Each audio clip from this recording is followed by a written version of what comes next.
So I stand before you today, Mr. President, and my colleagues, to say this will be my last term as Republican leader of the Senate. He's the longest-serving Senate party leader in history. Today, Kentucky's Mitch McConnell announced he will step down as GOP leader in November. Good evening, I'm Marvin Bartlett. And I'm Andrea Walker. This was the scene on the floor of the U.S. Senate as Senate Minority Leader Mitch McConnell said it's time for the next generation of leadership. McConnell says he will continue to serve the state but won't lead his Republican Party after November. We have reaction from both our nation's capital and state capital. Bodie Brooks joins us live from Frankfort with reaction to today's announcement. Bodie? Yeah, Marvin, Andrea, you can really sum up the influence that McConnell has had by just looking at who the state Republican Party named their building after. It was a surprising announcement on the floor of the U.S. Senate today. The longest-serving Republican leader in the Senate's history announcing that he is stepping down from that leadership post. Fox News correspondent Caroline Shively reports from Washington. It's been the honor of my life to lead my Republican colleagues. After almost 20 years as the top Republican in the Senate, Minority Leader Mitch McConnell announced Wednesday he will not run again for his leadership position in November. It's time for the next generation of leadership. The Kentucky Republican received a round of applause on the floor of the Senate. I felt compelled to speak today to thank him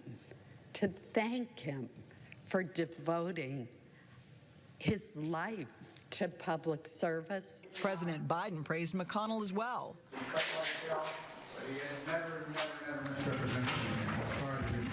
But the 82-year-old also received some criticism from his party. I think we need to be moving on beyond octogenarians who've been screwing up this country for as long as I can remember. McConnell suffered a concussion last spring, followed by 2 incidents last summer where he temporarily froze on camera. He's also faced a rocky relationship with Donald Trump. And I had people opposed to me very strongly, including Mitch McConnell. The frontrunners to replace him include Senators Rick Scott, John Barrasso, John Cornyn, and John Thune.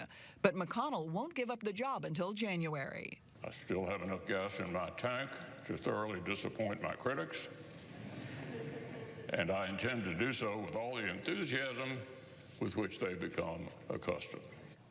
While he's stepping down from leadership, McConnell is keeping his seat. His term runs until January 2027. In Washington, Caroline Shively, Fox News.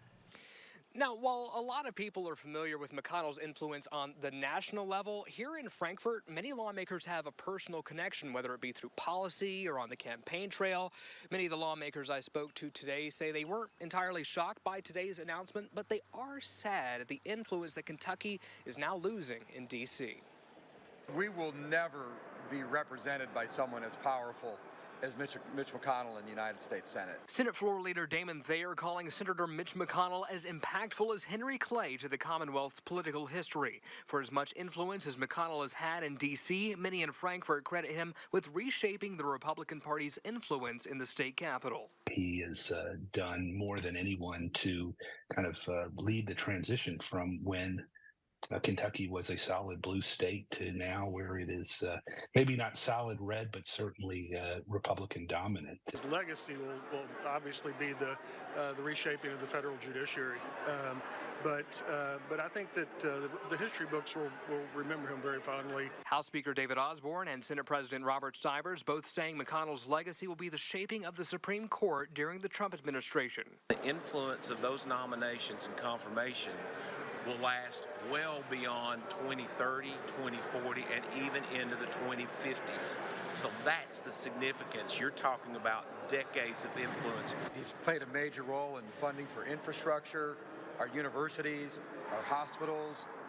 He's really gone to bat. You know, we're a medium-sized state, 8 electoral votes. The lawmakers I spoke to saying Kentucky is losing a heavyweight for bringing federal support on projects like the Brent Spence Bridge. But it did come down to Kentucky's interests. He certainly was willing to work across the aisle to make important things happen for the state. Miller says many political observers see this as a possible signal for McConnell's potential retirement, but the lawmakers I spoke to today say they have helped fundraise for McConnell to run again in 2026, and they don't expect this to be the final chapter of McConnell's political career. Live in Frankfort, I'm Bodie Brooks, Fox 56 News. Thank you, Bodie. The Republican Party of Kentucky released a statement following today's announcement as well, calling McConnell a strong and optimistic voice for American exceptionalism and our nation's role in the world. They say the name McConnell belongs in the history books with the names of other great Kentuckians who served our nation.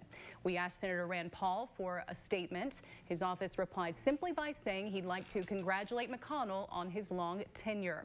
We'll have more coverage on this story throughout the evening, including reaction from Governor Andy Beshear at the top of the hour.